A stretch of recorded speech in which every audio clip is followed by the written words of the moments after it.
Ian, Old Version. tptaka.fandom.com. Patikaputta, DN24. Thus have I heard. Once the Lord was staying among the Mallas. Anupiya is the name of a Malla town, and the Lord, having dressed in the early morning and taken his robe and bowl, went to Anupiya for alms. Then he thought, it is too early for me to go into Anupiya for alms. Suppose I went to visit the hermitage of the wanderer Bhagavagata. And he did so. And the wanderer Bhagavagata said, Come, blessed Lord, welcome, blessed Lord. At last the blessed Lord has gone out his way to come here. Be seated, Lord, a seat is prepared. The Lord sat down on the prepared seat, and Bhagava took a low stool and sat down to one side. Then he said, Lord, a few days ago Sunakkhatta the Likavi came to me and said, Bhagava, I have left the blessed Lord. I am no longer under his rule. Is that really so, Lord? It is true, Bhagava. A few days ago, Sunakkhatta came to me, saluted me, sat down to one side and said, Lord, I am leaving the blessed Lord, I am no longer under the Lord's rule. So I said to him, Well, Sunakkhatta, did I ever say to you, Come, Sunakkhatta, be under my rule? No, Lord. Or did you ever say to me, Lord, I will be under your rule? No, Lord. So, Sunakkhatta, if I did not say that to you and you did not say that to me, you foolish man, who are you and what are you giving up? Consider, foolish man, how far the fault is yours. Well, Lord, you have not performed any miracles. And did I ever say to you, Come under my rule and I will perform miracles for you? No, Lord. Or did you ever say to me, Lord, I will be under your rule if you will perform miracles for me? No, Lord. Then it appears, Sunakkhatta, that I made no such promises, and you made no such conditions. Such being the case, you foolish man, who are you and what are you giving up?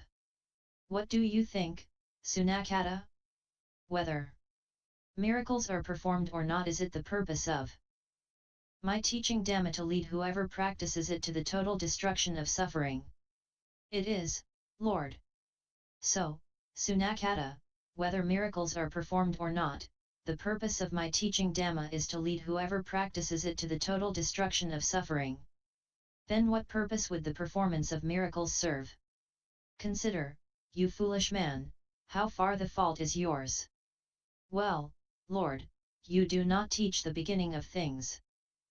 And did I ever say to you, Come under my rule and I will teach you the beginning of things? No, Lord. Such being the case, you foolish man, who are you and what are you giving up? Sunakkhatta, you have in many ways spoken in praise of me among the Vajjans, saying, This blessed Lord is an arahant, a fully enlightened Buddha, endowed with wisdom and conduct, the welfarer, knower of the worlds, incomparable trainer of men to be tamed, teacher of gods and humans, the Buddha, the blessed Lord.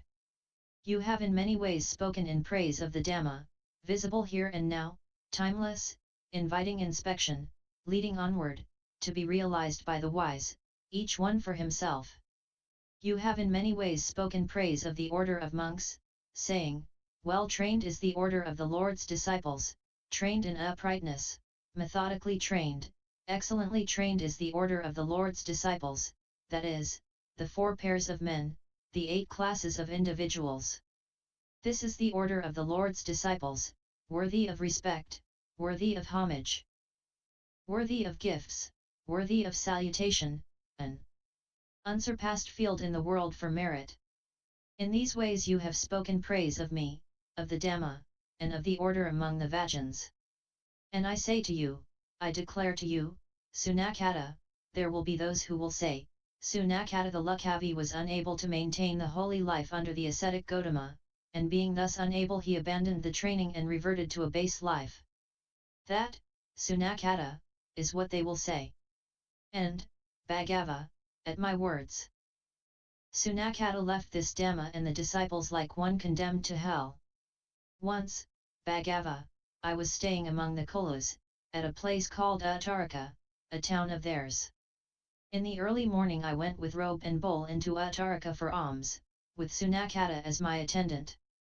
And at that time the naked ascetic Korakhatiya the dogman was going round on all fours, sprawling on the ground and chewing and eating his food with his mouth alone. Seeing him, Sunakkhatta thought, now that is a real arahant ascetic, who goes around on all fours, sprawling on the ground and chewing and eating his food with his mouth alone. And I, knowing his thought in my own mind, said to him, you foolish man, do you claim to be a follower of the Sakyan? Lord, what do you mean by this question? Sunakkhatta, did you not, on seeing that naked ascetic going around on all fours, think, now that is a real arahant ascetic, who goes round on all fours, sprawling on the ground and chewing and eating his food with his mouth alone? I did, Lord. Does the blessed Lord begrudge others their arahantship? I do not begrudge others their arahantship, you foolish man. It is only in you that this evil view has arisen. Cast it aside lest it should be to your harms and sorrow for a long time. This naked ascetic Korakhatiya, whom you regard as a true arahant, will die in 7 days from indigestion, and when he is dead he will reappear among the Kalakanjya Asuras, who are the very lowest grade of Asuras. And when he is dead he will be cast aside on a heap of Bhairana grass in the charnel ground. If you want to, Sunakkhatta, you can go to him and ask him if he knows his fate. And it may be that he will tell you, friend Sunakkhatta, I know my fate. I have been reborn among the Kalakanjya Asuras, the very lowest grade of Asuras. Then Sunakkhatta went to Korakhatiya and told him what I had prophesied, adding, therefore, friend Korakhatiya, be very careful what you eat and drink, so that the ascetic Gautama's words may be proved wrong. And Sunakkhatta was so sure that the Tathagata's words would be proved wrong that he counted up the 7 days one by one.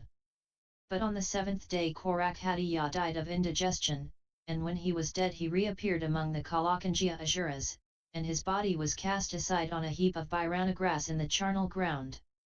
And Sunakkhatta heard of this, so he went to the heap of Bhairana grass in the charnel ground where Korakhatiya was lying, struck the body 3 times with his hand, and said, friend Korakhatiya, do you know your fate?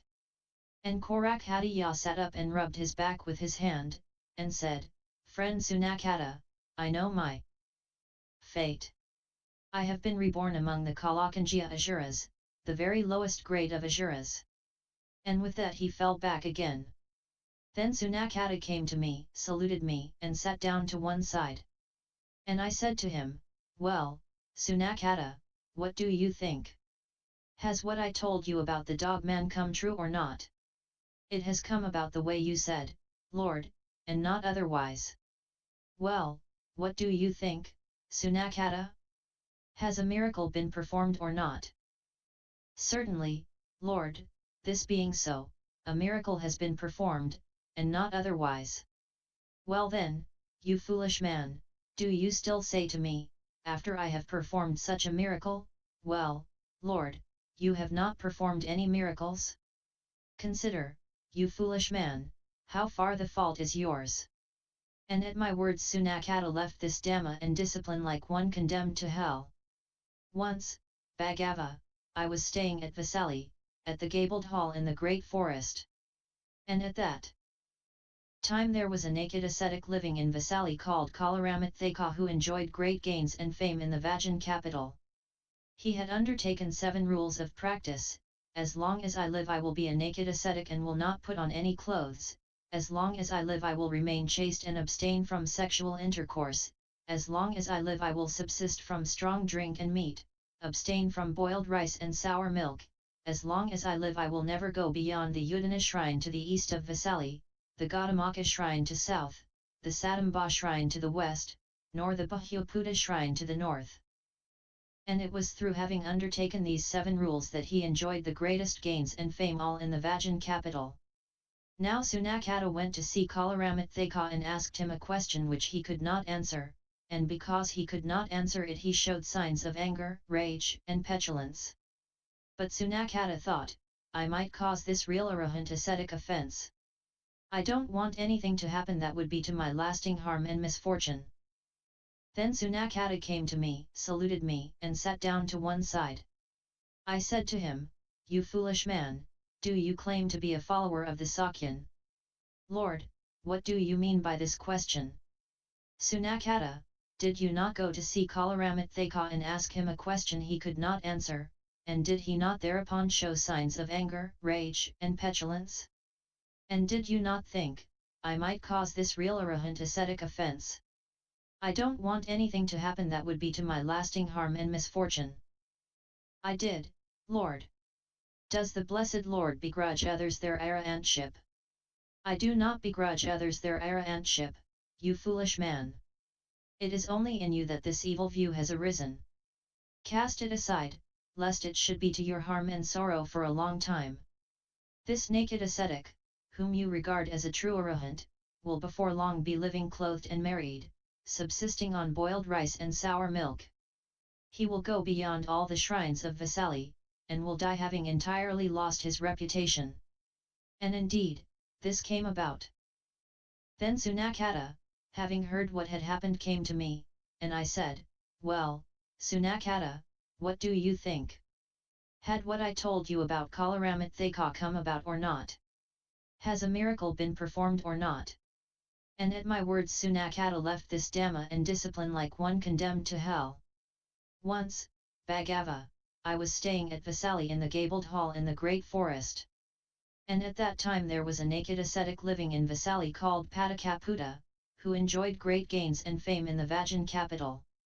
And he made this declaration in the assembly of Vesali: "The ascetic Gautama claims to be a man of wisdom, and I make the same claim.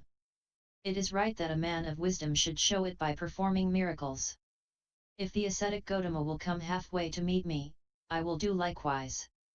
Then we could both work miracles, and if the ascetic Gautama works one miracle, I will perform 2. If he performs 2, I will perform 4. And if he performs 4, I will perform 8. However many miracles the ascetic Gautama performs, I will perform twice as many." Then Sunakkhatta came to me, saluted me, sat down to one side, and told me what Patikaputta had said. I said, "Sunakkhatta, that naked ascetic Patikaputta is not capable of meeting me face to face unless he takes back his words, abandons that thought, and gives up that view. And if he thinks otherwise, his head will split in pieces. Lord, let the blessed Lord have a care what he says, let the welfarer have a care what he says. What do you mean by saying that to me?" "Lord, the blessed Lord might make an absolute statement about Patikaputta's coming. But he might come in some altered shape, and thus falsify the blessed Lord's words. But, Sunakkhatta, would the Tathagata make any statement that was ambiguous? Lord, does the blessed Lord know by his own mind what would happen to Patikaputta? Or has some deva told the Tathagata? Sunakkhatta, I know it by my own mind, and I have also been told by a deva. For Ajita, the general of the Likhavis, died the other day and has been reborn in the company of the 33 gods. He came to see me and told me, Lord, Patikaputta the naked ascetic is an impudent liar. He declared in the Vajan capital, Ajita, the general of the Likhavis, has been reborn into the great hell. But I have not been reborn in the great hell, but in the company of the 33 gods. He is an impudent liar. Thus, Sunakkhatta, I know what I have said by my own mind, but I have also been told by a deva. And now, Sunakkhatta, I will go into Vesali for alms.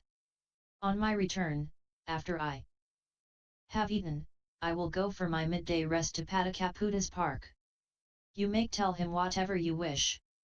Then, having dressed, I took my robe and bowl and went into Vesali for alms. On my return I went to Patikaputta's park for my midday rest. Meanwhile Sunakkhatta rushed into Vesali and declared to all the prominent Likhavis, "Friends, the blessed Lord has gone into Vesali for alms, and after that he has gone for his midday rest to Patikaputta's park. Come along, friends, come alone. The 2 great ascetics are going to work."